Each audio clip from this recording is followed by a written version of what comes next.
अच्छा जी, अस्सलाम वालेकुम बच्चों। Let's start off with our second chapter of thermal physics A two physics.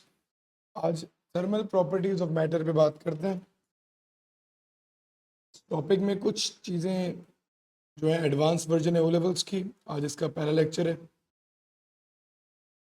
बात शुरू करेंगे बेटा सेंसिबल हीट से, जो हम ओ लेवल्स में भी डिस्कस कर चुके हैं। सेंसिबल हीट, देखो मैं कह रहा हूँ यार, मेरे पास एक बर्फ है। बर्फ का टेम्परेचर जो है -20 है। बढ़ते बढ़ते बढ़ते बढ़ते जीरो पे आता है, स्टार्ट्स मेल्टिंग। जब तक बर्फ पूरी तरीके से मेल्ट नहीं होती, it is at 0 degree Celsius. फिर जब वो पूरी मेल्ट हो जाएगी, then it starts increasing its temperature. फिर टेम्परेचर बढ़ते बढ़ते बढ़ते will go to 100 degree Celsius. फिर वहाँ पे इट विल स्टार्ट बॉइलिंग, और जब तक बर्फ वो पानी पूरी तरीके से बॉयल ना हो जाए, तब तक टेम्परेचर 100 से ज़्यादा राइज नहीं होता। यार गाइज, वो हीट जो टेम्परेचर चेंज करवाए, वो heat, the heat energy that is used to change temperature, वो हीट जो टेम्परेचर को चेंज करवाए, that heat energy absorb change in temperature, that is called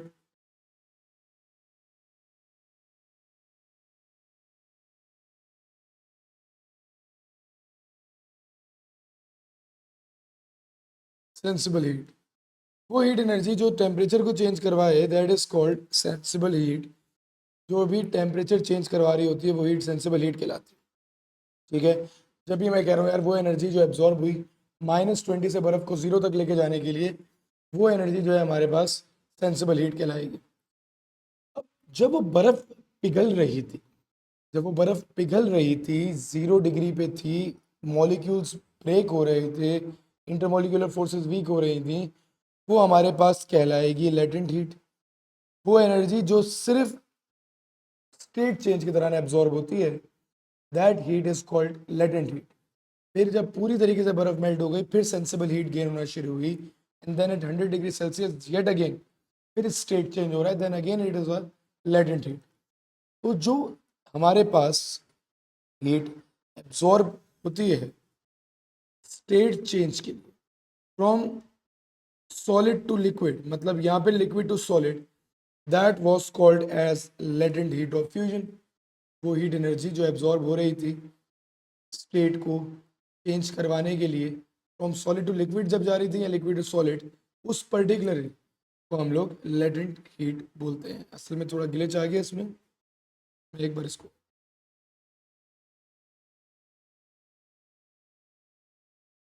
अब सही हो।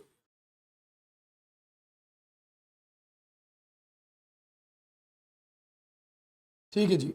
वो हीट जो है हमारे पास लेटेंट हीट ऑफ फ्यूजन कहलाती है। अच्छा, सॉलिड से लिक्विड और लिक्विड टू सॉलिड, ये दोनों हो सकती हैं। ठीक है, so vice versa, solid to liquid या liquid to solid during state change without a change in temperature, latent heat. ठीक है। फिर हमारे पास, मैं कहता हूँ भाई, हमारे पास जो है कुछ एनर्जी एब्जॉर्ब होती है जब हम लिक्विड टू गैस मूव करें। ठीक है, मॉलिक्यूल जो है लिक्विड से गैस, ये भी स्टेट चेंज है।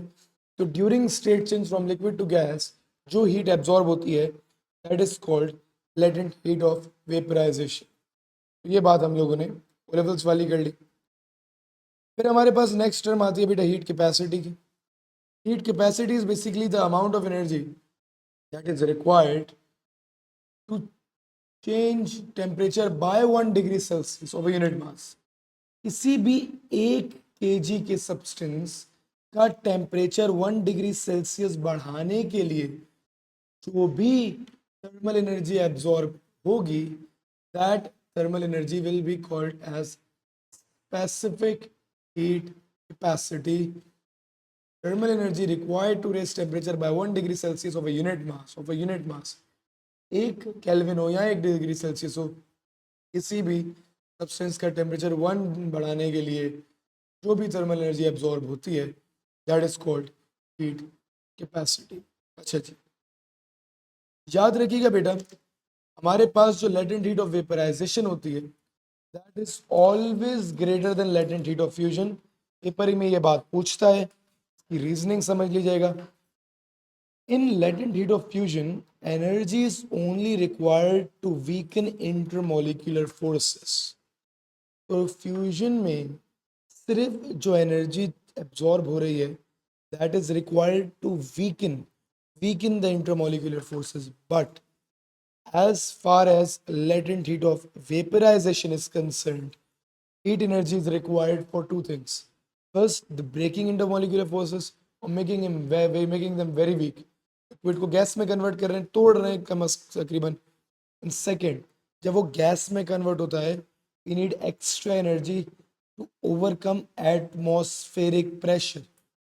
जब भी मैं कहता हूँ पानी उबल रहा है, बॉयल हो रहा है, तो क्यों ज़्यादा लेटेंट हीट, क्यों एनर्जी ज़्यादा चाहिए होगी? Because first to break intermolecular forces and second to overcome the effect of atmospheric pressure that is applied in case of gases. मेरी बात मैं उम्मीद करता हूँ आपको क्लियरली समझ आ रही होगी। बात को आगे बढ़ाते हैं बेटा।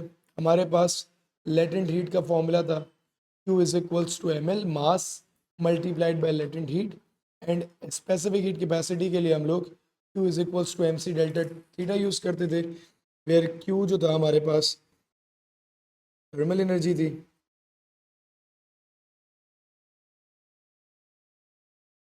m was the mass, C was specific heat capacity, and delta theta was change in temperature. और लेटेंट हीट हमारे पास Q जो है thermal energy, M was mass, N was latent heat, जो कि फ्यूजन के केस में LF कहलाएगी और वेपराइजेशन के केस में LV कहलाएगी। अच्छा बच्चों, मूविंग फॉरवर्ड बेटा, अब हमारे पास जो बात हम लोग को आज डिस्कस करनी है that is an experimentation to calculate latent heat of fusion and latent heat of vaporization. We will do a couple of examples as well with that. कुछ passwords को भी डिस्कस करना है भाई। अगर हम latent heat of fusion का experiment देखें तो इसका ये बहुत सिंपल सा जो है हमारे पास एक apparatus होता है। हमारे पास एक फनल में हम लोग आइस रखते हैं, जूल्स मीटर एनर्जी प्रोवाइड करता है, हीटर जो है इसको थर्मल एनर्जी में कन्वर्ट करता है, और हमारे पास जो है हम लोग इससे E is equals to ml के फॉर्मूले से डायरेक्टली ओ लेवल्स में लेटेंट हीट निकाला करते थे। E हमारे पास एनर्जी जो जूल्स मीटर से मिल जाएगी, ठीक है। आइस जितनी मेल्ट हुई वो हमारे पास मास होगा, डिवाइड करते थे, लेटेंट हीट ऑफ फ्यूजन आ जाया करती थी। बट एक लिमिटेशन है, गौर से सुनना बेटा। मैं कह रहा हूँ यार फनल में मैंने बर्फ रखी, एनर्जी दी, बर्फ मेल्ट हो गई, ड्रिप हो गई, मैंने E is equals to ml, E directly joules meter से मुझे पता चल गया। मास मैंने यहाँ पे इतना पानी ड्रिप हो रहा था उसके नीचे मैंने बैलेंस रख के मास निकाल लिया, ठीक है, और E is equals to ml के फॉर्मूले में डाल के लेटेंट हीट निकाल। बट इस केस में लिमिटेशन क्या है कि जो सराउंडिंग से हीट आ रही है, एनर्जी आ रही है, मैंने उसको कंसिडरेशन में लिया ही नहीं। अब मैं बात कर रहा हूँ ना यार कि मेरा एक apparatus है, उसमें मैं हीट तो दे रहा हूँ अपने पास, बट सराउंडिंग से जो हीट आ रही है मैंने उसको कंसिडरेशन में नहीं लिया, और इस वजह से जो हमारा रिजल्ट है लेटेंट हीट का वो अंडर स्टेट हो जाता है। क्यों? क्योंकि हमारे पास सराउंडिंग से अगर हीट आ रही होती तो ये जो हमारी पास थर्मल एनर्जी होती है ये बढ़ जाती, ज़्यादा वैल्यू आती, तो बेटा हमारे पास लेटेंट हीट की वैल्यू लार्जर आ रही होती, क्योंकि जब एनर्जी बढ़ जाती 18,000 की जगह सपोज 20,000 हो जाती, क्योंकि एक्सटर्नल एनर्जी भी तो है ना 0.2 से, तो हमारे पास आंसर जो है रिलेटिवली इससे बड़ा आ रहा होता। तो बगैर उसको कंसिडर किए हमारी जो वैल्यू है वो अंडर स्टेट हो जाती। तो एक्चुअली जो फॉर्मूला बनना चाहिए था that was supposed to be Q, that is thermal energy provided by us plus the thermal energy given by the surroundings is equals to ml, ये होना चाहिए था। इसको ख़त्म करने के लिए AS-A2 लेवल पे सॉरी हम लोग एक और एक्सपेरिमेंट थोड़ा सा इसको चेंज करके करते हैं ताकि हम इस चीज से बच सकें और एक्यूरेट वैल्यूज को ले सकें। फॉर दैट हम ये एक्सपेरिमेंट 2 बार करते हैं। सेम अमाउंट ऑफ आइस लेते हैं, एक में हीटर रखते हैं, ऑन करते हैं, और एक में कुछ भी नहीं रखते, सिर्फ कोई आइस रख के ऑन करते हैं। जो आइस मेरे पास इस एपरेटिस से मेल्ट होके मुझे मिलेगी, that ice या that water will be the result of thermal energy provided by the joules meter plus thermal energy provided by the surrounding as well, क्योंकि इधर हीटर तो अपनी एनर्जी दे रहा है, साथ साथ सराउंडिंग भी दे रही है। और जो जो लिक्विड मास, पानी के जो मास मुझे मिलेगा सिर्फ आइस, बगैर किसी हीटर के, वो सिर्फ उसका रिजल्ट होगा जो थर्मल एनर्जी सराउंडिंग से उधर आ रही। ये 2 बातें आपको समझ आनी चाहिए भाई। एक तो था जो हमें मास मिला, दोनों का सम था, क्योंकि उसमें हीटर से भी एनर्जी थी, सराउंडिंग अपनी जगह पे मौजूद है। और एक मैंने सिर्फ और सिर्फ से निकाल लिया भाई कि बर्फ थी तो रख दिया था, सिर्फ जो पिघली सराउंडिंग की मदद से वो निकाल लिया। लाजमी सी बात है जो मास 1 होगा वो बड़ा होगा, क्योंकि उसमें डबल हीट दे रहा हूँ तो ज़्यादा बर्फ मेल्ट होगी, कॉमन सेंस की बात है। और जो मास 1 है उसमें हीटर और सराउंडिंग दोनों मैंने ऑलरेडी बता दिया, मास 2 सिर्फ सराउंडिंग्स की वजह से होगा। तो बेटा जो मेरा प्रीवियस फॉर्मूला था Q is equals to M let into fusion ml, इसको मैं थोड़ा सा रिवाइज करके एक नया फॉर्मूला निकाल सकता हूँ, that Q is equals to m1 minus m2 times latent heat of fusion, क्योंकि अब मेरे पास m1 माइनस m2 से सिर्फ वो मास आ जाएगा जो हीटर की वजह से मुझे मिला है, जो कि ये ब्लू वाला मास, क्योंकि मैं पर्पल वाला मास तो माइनस कर, तो जो सिर्फ मुझे हीटर की वजह से बर्फ पिघली वो मिल जाएगी जब मैं दोनों मास में से सिर्फ सराउंडिंग वाला माइनस कर दूंगा। तो मेरा लेटेंट हीट का जो फॉर्मूला बन जाएगा, that will be latent heat of fusion is equals to Q over m1 minus m2। ये मेरा latent heat of fusion का एक्यूरेट फॉर्मूला है जो इस एक्सपेरिमेंट को 2 बार करके आ जाता है। Why are we doing this experiment twice? To reduce, to get the accurate value,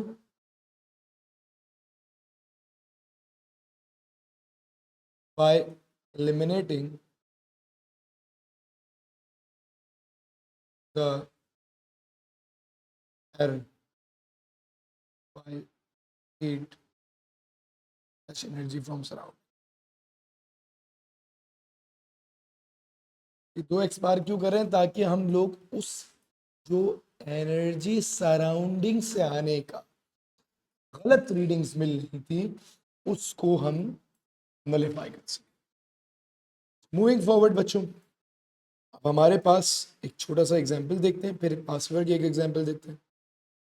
when heaters is switched off 20 grams of ice melts in 10 minutes।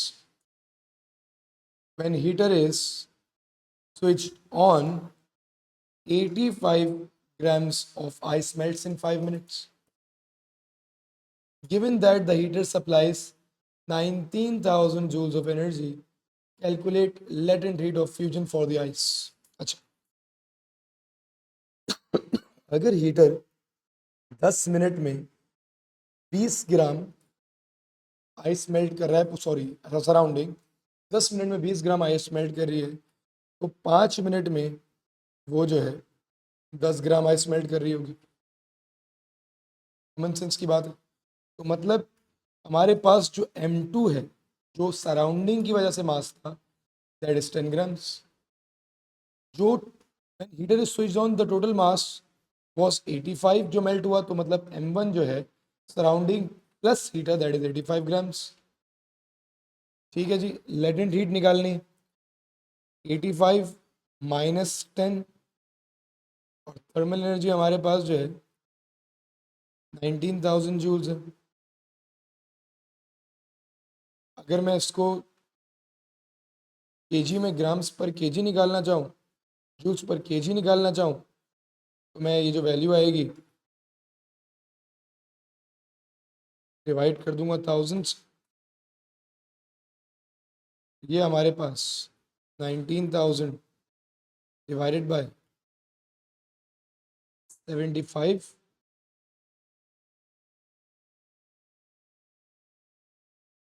तो ये हमारे पास जो है इससे लेटेंट हीट आ जाएगी। ठीक है, मैंने वर्किंग ऑलरेडी की थी, मेरे पास कैलकुलेटर नहीं है, तो मैं उसको जो है बैक स्पेस करके जो है वापसी ले आता हूँ ताकि परफेक्ट आंसर हो जाए। ठीक है, ये मेरे पास, ठीक है, ये हमारे पास एक छोटी सी मैंने बात कर ली।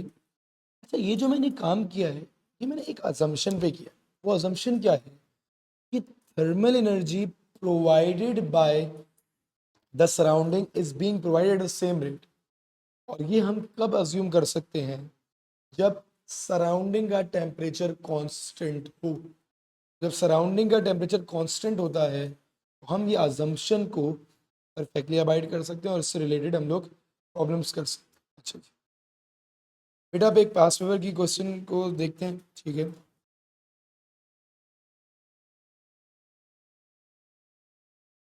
ओके जी, defined specific latent heat of fusion, thermal energy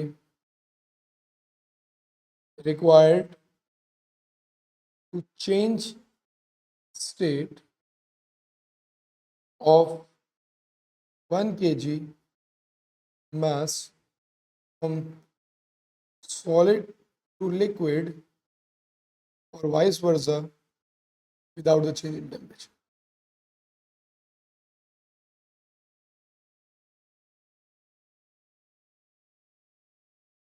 तो ये मेरे पास मैंने specific heat of fusion, specific latent heat of fusion की डेफिनेशन ओ लेवल्स वाली लिख दी है। नेक्स्ट पार्ट में बोलता है some crushed ice at 0 degrees Celsius is placed in the funnel together with an electric heater as shown. The mass of the water collected in the beaker is measured. Intervals of time is determined with the heater switched off. The mass is then found when the heater is switched on. The energy supplied to the heater is also measured. For both measurements of the mass, water is not collected until melting occurs at the constant rate. The data shown in figure 2.2 are obtained. State why the mass of water is determined when the heater is switched off. क्यों भाई mass of water determine कर रहे हैं when water is switched off? तो याद रखिएगा कि जो मैंने मास निकालता हूँ ये कंट्रोल सेटअप का काम करता है, जो मैंने अभी बताया, ताकि मैं वो मास निकाल सकूँ जो सराउंडिंग की वजह से मेल्ट हुआ, जिसको मैं माइनस कर सकूँ। तो ये मेरा पहला पार्ट हो गया। ठीक है, अच्छा जी, सेकेंड पार्ट में क्या बोलते हैं, suggest how it can be determined that the ice is melting at a constant rate। बहुत सिंपल सी स्टेटमेंट है बेटा, कैसे डिटरमाइन करेंगे कि आइस कांस्टेंट रेट पे मेल्ट हो रही है? तो आप बेटा एक बीकर, उसके नीचे जो है मास उसका मेजर करोगे अलग अलग इंटरवल पे। अगर हर मिनट या पर यूनिट टाइम, हर मिनट, हर 2 मिनट बाद, 10 मिनट बाद पर इक्वल मास ऑफ वाटर जो है ऑब्टेन हो रहा है, that means the ice is being melted at a constant rate. ठीक है, तीसरा पार्ट मैं खुद कर देता हूँ। वो दोनों पार्ट जो है बहुत सिंपल सी स्टेटमेंट थी, लिखने का टाइम वेस्ट नहीं कर रहा था। Calculate the value of for the specific latent heat of fusion, Q is equals to M1 minus M2 latent heat. Energy being provided 18,000 है। ठीक है जी, M1 इज 64.7 फॉर 5 मिनट्स। तो जो हीटर स्विच ऑफ था तो 5 मिनट के लिए आधा कर दो इसको, 8.3 हो जाएगा। तो M2 is 8.3, 18,000 divided by 64.7 minus 8.3।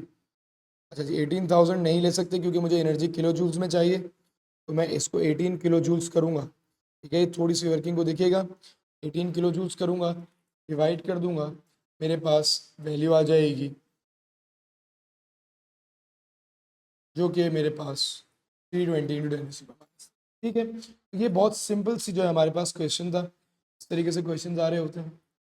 ठीक है, मैं सारी रिकॉर्डिंग्स डाल दूंगा क्वेश्चंस की, होपफुली इंशाल्लाह इसी एक आध दिन में। बहुत सारी हुई भी हैं, तो बस I just need to upload it on the Google drive, you can refer to that. बात को थोड़ा सा आगे बढ़ाते हैं, let's move on to the experimentation for latent heat of vaporisation. Latent heat of vaporisation का एक्सपेरिमेंट हम लोग करने लगे। अब लेटेंट हीट ऑफ वेपराइजेशन क्या थी? जब लिक्विड को गैस में कन्वर्ट करना है, ठीक है, without the change in temperature, क्या करते हैं बेटा हम लोग एक जूल्स मीटर लगाते थे। बिल्कुल बेसिक बात कर रहा हूँ, फिर एरर्स वगैरह के मसले मसाइल देखूंगा। एनर्जी प्रोवाइड करता था, ठीक है। मैंने जो है यहाँ पे 100 डिग्री का हीटर 100 डिग्री पे है, ठीक है, पानी उबल रहा है, बॉयल हो रहा है पानी। जो मास रिड्यूस होगा वो मुझे मिल जाएगा मास से, जो मास भी आएगा। थर्मल एनर्जी मुझे जूल्स मीटर से मिल जाएगी। E is equals to M L या Q is equals to M L में Q की जगह मैं थर्मल एनर्जी रखूंगा, मास की जगह मास रखूंगा, लेटेंट हीट निकाल लेता था। सप्लाइड बाय द हीटर ये दी हुई थी, मास ऑफ द वाटर जो बॉयल हुआ डायरेक्ट निकाल लेता था। ये ओ लेवल्स था। बट इन रियलिटी जब पानी 100 डिग्री पे 100 डिग्री पे पानी मौजूद है, तो ऐसा नहीं हो सकता कि वो अपनी एनर्जी सराउंडिंग में लूज ना करे। जब बर्फ ठंडी थी तो गेन कर रही थी, अब पानी गर्म है सराउंडिंग की रिस्पेक्ट से, तो energy will be lost in the surrounding, energy will be lost in the surroundings. तो अब मुझे in reality some heat is lost in the surroundings, so जो हमारा आंसर है it would be incorrect. Actually मुझे energy में से जो एनर्जी सराउंडिंग में लॉस हुई वो माइनस करनी पड़ेगी in order to get the actual result without error. Since heat is not taken into consideration, heat loss, so our answer will be overstated। क्यों? क्योंकि अब ये माइनस ही नहीं किया, तो जो मेरी वैल्यू आ रही होगी वो बड़ी आ रही होगी। अगर मैं इसमें से 10,000 फॉर एग्जाम्पल पर माइनस करता तो मेरी वैल्यू छोटी आ रही थी, तो इस केस में मेरी वैल्यू ओवर ज़्यादा है। पहले वाले केस में अंडर थी, अब क्या है? Over stated. अच्छा गाइस, अब ये है कि अब इसको बेहतर कैसे करते हैं। इसके लिए हम ये एक्सपेरिमेंट 2 बार करें। पहली बार मैं करूंगा, जूल्स मीटर एनर्जी प्रोवाइड करता है, पावर एनर्जी अपॉन टाइम।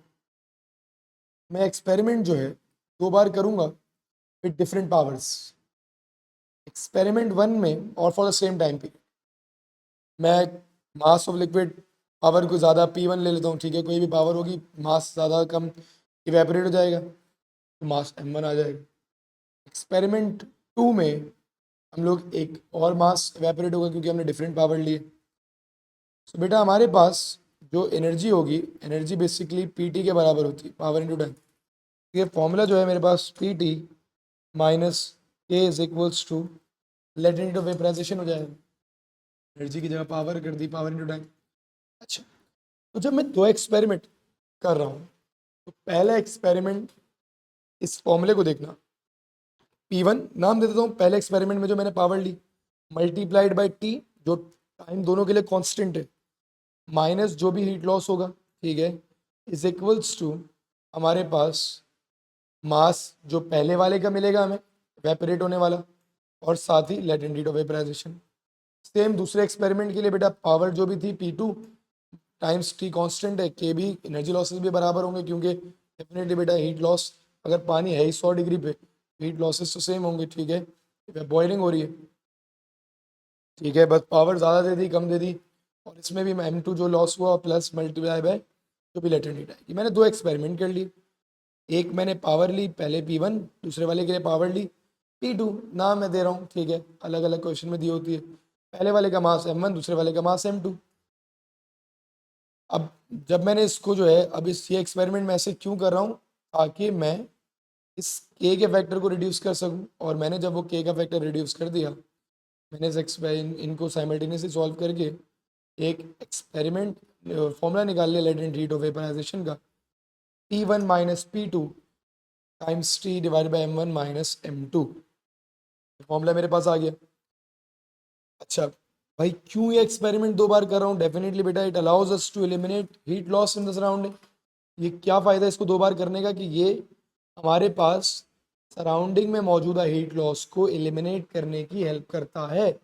ये फ़ायदा है इस एक्सपेरिमेंट को 2 बार करने का। और फिर मैंने जो है, जो भी बात था मैंने कर, अच्छा ठीक है, तो ये हमारे पास इसका एक्सपेरिमेंट आ गया और इसका फॉर्मूला।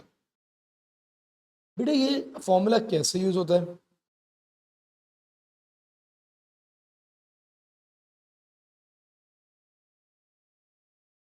ये भी देख लेते हैं। When a liquid is boiling, thermal energy is supplied in order to maintain constant temperature. State two processes for which thermal energy is required during boiling. मुझे 2 प्रोसेस बताओ for which thermal energy is required during boiling. लाजमी सी बात है बेटा, in order to overcome intermolecular forces.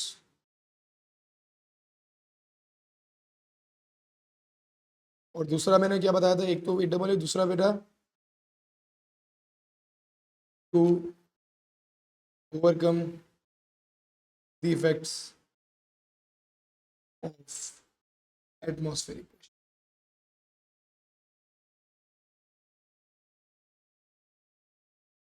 ये 2 काम आपने कर दिए। अच्छा जी, moving forward, a student carries out an experiment to determine a specific latent heat of vaporization of a liquid in a beaker and ठीक है heated electrically as shown. Energy is supplied at constant rate to the heater when the liquid is boiling at a constant rate. Mass of the liquid evaporated in 5 minutes is measured. Power of the heater is given. Suggest how it may be checked that the liquid is boiling at a constant rate. बेटा वही काम करोगे, measure amount of mass collected per minute.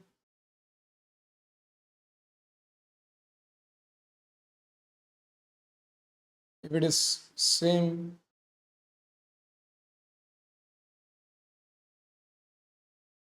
the rate is same.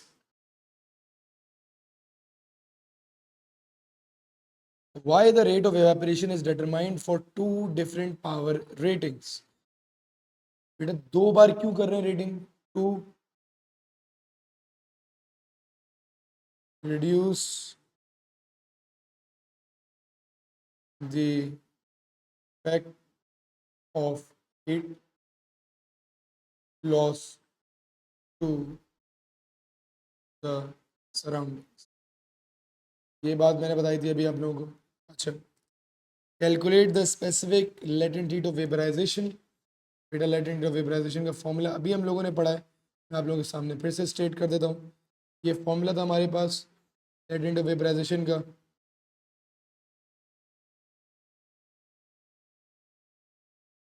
बेटा power हमारे पास 70, 50, मास हमारे पास 13.6 minus 6.5 and the time is 5 minutes. We'll convert it in seconds क्योंकि हमारे पास values में दी। ठीक है, तो हमारे पास इसको वर्कआउट करके लेटेंट हीट आ जाएगी जो कि 850 आ। फॉर एग्जाम्पल इन केस, वो क्वेश्चन में पूछ लेता, अभी नहीं पूछा, इन केस पूछ लेते कि calculate the rate of heat loss in the experiment, rate of heat loss in the experiment। तो इस सूरत के लिए, ऐसी कंडीशन के लिए आप सबसे पहले तो हीट लॉस निकालते जो हुआ है, कैसे निकालते भाई? उसके लिए हम कोई डायरेक्ट फॉर्मूला नहीं यूज कर सकते, वो जो हम लोगों ने पढ़ा था ये यूज करते। पावर हम लोग जो है कोई भी एक उठा लो, 70 और 13.6 लेते हैं।